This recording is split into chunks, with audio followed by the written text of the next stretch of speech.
Lo pasti udah dengar kasus viral yang lagi ramai belakangan ini. Kasus pelecehan verbal yang melibatkan sekelompok mahasiswa dari sebuah kampus ternama. Gue nggak mau bahas siapa oknumnya atau membedah kasus hukumnya, karena itu udah jelas kelakuan yang sangat memalukan dan merendahkan harga diri laki-laki. Hari ini gue mau ngajak lo ngaca lebih dalam. Kasus pelecehan verbal yang meledak di publik kayak gitu sebenarnya cuma puncak gunung es dari sebuah budaya busuk yang tanpa sadar sering banget dinormalisasi sama cowok-cowok di tongkrongan. Pelecehan itu nggak terjadi secara tiba-tiba dalam semalam. Itu adalah hasil dari tumpukan kebiasaan-kebiasaan kecil yang secara perlahan merusak sirkuit otak dan menurunkan nilai lo sebagai seorang pria. Pria 100% adalah sosok pelindung, bukan predator yang kehilangan akal sehat, karena gagal mengendalikan insting biologisnya sendiri. Kalau lo nggak mau berakhir jadi pecundang yang hancur masa depan, dan reputasinya cuma karena mulut dan pikiran yang nggak dijaga, dengerin gue baik-baik. Kita bakal bedah 6 kebiasaan beracun yang harus lo basmi dari hidup lo detik ini juga. Kebiasaan pertama yang wajib lo stop mutlak adalah menormalisasi berbagi fantasi jorok lo ke teman-teman tongkrongan. Banyak cowok mikir kalau ngobrolin fisik cewek secara vulgar atau mengumbar imajinasi liar di grup obrolan itu cuman candaan biasa perekat keakraban. Ini kesalahan fatal. Secara psikologis dan biologis, lo sedang merusak otak lo sendiri. Setiap kali lo menyuarakan fantasi kotor itu dan mendapat tawa atau persetujuan dari teman lo sedang memperkuat jalur saraf di otak yang mengasosiasikan wanita semata-mata dengan objek seksualitas. Lo memprogram otak lo untuk selalu berada dalam mode reptil purba yang cuma memikirkan fungsi reproduksi dasar. Pria bernilai tinggi tahu cara mengontrol isi kepalanya.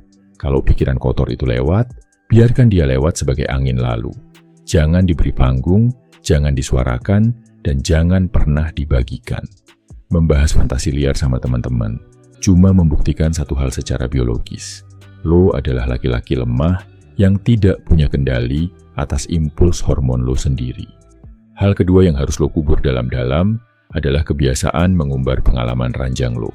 Pria yang suka menceritakan detail intim tentang apa yang dia lakukan dengan seorang wanita sebenarnya sedang menutupi sebuah inferiority complex atau rasa rendah diri yang sangat parah.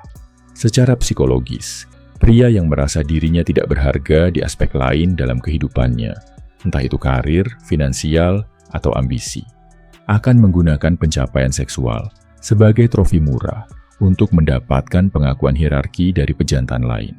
Ini adalah ciri khas pria bermental miskin. Pria sejati yang memiliki kapasitas otak yang tinggi dan kepercayaan diri yang solid tidak pernah merasa perlu untuk membuktikan kejantanannya lewat cerita-cerita murahan. Menjaga privasi dan melindungi kehormatan wanita yang pernah bersama lo adalah harga mati dari sebuah maskulinitas. Kalau lo masih butuh tepuk tangan dari teman tongkrongan atas pengalaman seksual lo, itu artinya lo belum mencapai level kedewasaan emosional yang sebenarnya.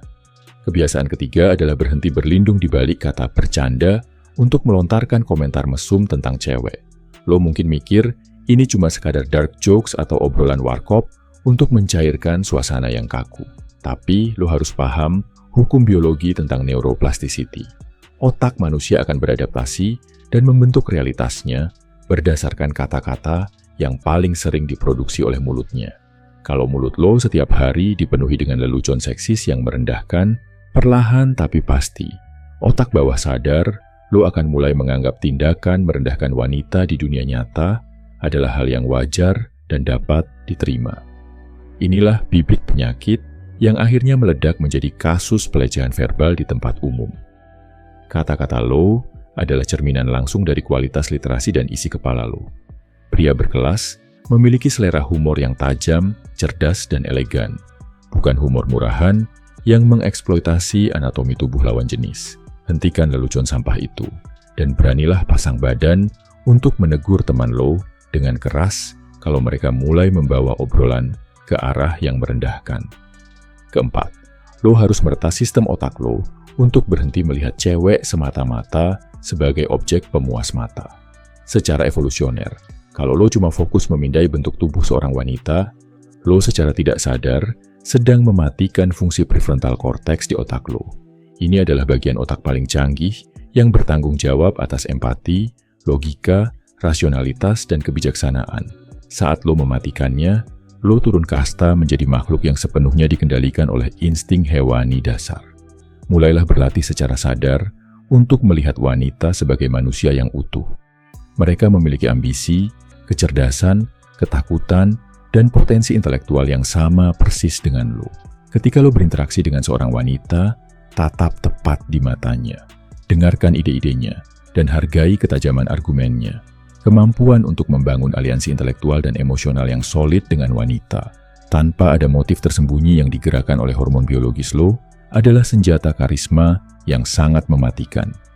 Kelima, hapus total kebiasaan catcalling, atau menggoda cewek di jalanan dari sistem hidup lo. Banyak cowok dungu yang masih mengira bahwa bersiul atau melontarkan rayuan jalanan adalah sebuah bentuk pujian untuk wanita. Lo harus sadar betul bahwa secara psikologis, catcalling murni merupakan bentuk intimidasi dan manipulasi dominasi yang sangat menyedihkan. Cowok yang melakukan catcalling di pinggir jalan sebenarnya sedang memproyeksikan rasa tidak amannya sendiri ke dunia luar. Dia mencari sensasi superioritas murahan sesaat dengan cara membuat seorang wanita merasa tidak nyaman, terpojok, atau ketakutan. Itu sama sekali bukan perilaku pria yang memiliki kekuasaan. Itu adalah kelakuan pengecut yang hanya berani menyalak karena dia merasa aman bersembunyi di balik kerumunan teman-temannya. Pria sejati menggunakan energi maskulin dan suaranya untuk melindungi, memimpin, dan memberikan aura keamanan yang mutlak bagi orang-orang di sekitarnya. Kalau kehadiran fisik lo di ruang publik malah membuat wanita merapatkan tasnya karena merasa terancam, lo sudah gagal total sebagai pelindung kehidupan. Keenam, dan ini yang paling fundamental dari semua akar masalahnya, lo harus memutus rantai kecanduan bokep. Hampir semua perilaku melecehkan dan pikiran merendahkan yang kita bahas tadi berakar dari cara lo mengonsumsi konten visual di balik layar gawai lo saat sendirian. Bokep adalah senjata pemusnah massal yang secara biokimia meretas sistem reward dopamin di otak lo. Saat lo kecanduan menontonnya, otak lo dibombardir dengan hormon dopamin sintetis yang jumlahnya sangat tidak wajar, membuat sirkuit reseptor kebahagiaan lo hancur lebur. Lebih fatal lagi, tontonan itu mencuci otak lo secara agresif untuk melihat tindakan kekerasan, manipulasi, dan pelecehan terhadap wanita sebagai suatu adegan normal yang bisa dinikmati. Lo mendegradasi diri lo sendiri menjadi budak biologis dari kumpulan piksel fiktif di layar. Lo kehilangan agresivitas untuk bertarung mengejar kesuksesan finansial di dunia nyata karena energi kehidupan lo sudah lo kuras habis di sudut kamar yang gelap. Selama lo masih terus menenggak racun digital ini, jangan pernah bermimpi untuk bisa memiliki hubungan yang setara, sehat, dan penuh rasa hormat dengan wanita di dunia nyata. Bro, mengendalikan insting biologis yang meledak-ledak adalah ujian dan parameter tertinggi bagi kedewasaan seorang pria. Lo diciptakan di dunia ini bukan untuk menjadi budak yang disetir oleh hormon dasar lo sendiri. Lo dianugerahi akal pikiran dan korteks otak yang rumit justru untuk menaklukkan insting liar tersebut, mendisiplinkannya, dan mentransmutasikan energinya menjadi karya nyata yang mengubah peradaban. Kasus pelecehan yang viral itu harus jadi tamparan keras di wajah kita semua. Jangan biarkan lingkungan pergaulan yang beracun menarik lo jatuh ke dalam jurang kehancuran moral. Lo adalah panglima tertinggi yang menentukan standar bagi pikiran dan tindakan lo sendiri. Buat lo yang benar-benar serius mau membongkar semua pola pikir biologi yang salah ini, merombak total kebiasaan buruk lo dari akar, dan bangkit menjadi pria lajang yang berkelas dan dihormati, dimanapun lo berpijak, lo wajib menyerap ilmu di e-book High Value Jomblo. Di dalamnya, gue bedah tuntas cara meretas psikologi dan biologi lo sendiri, supaya lo bisa memegang kendali mutlak atas hidup, hasrat, dan pikiran lo. Langsung aja, sikat e-booknya lewat link yang udah gue siapkan di kolom komentar sekarang juga. Lo bebas bayar semampunya aja sebagai bentuk komitmen nyata buat membuang sisi pengecut di dalam diri lo selamanya. Waktunya lo membuktikan kualitas baja di dalam diri lo.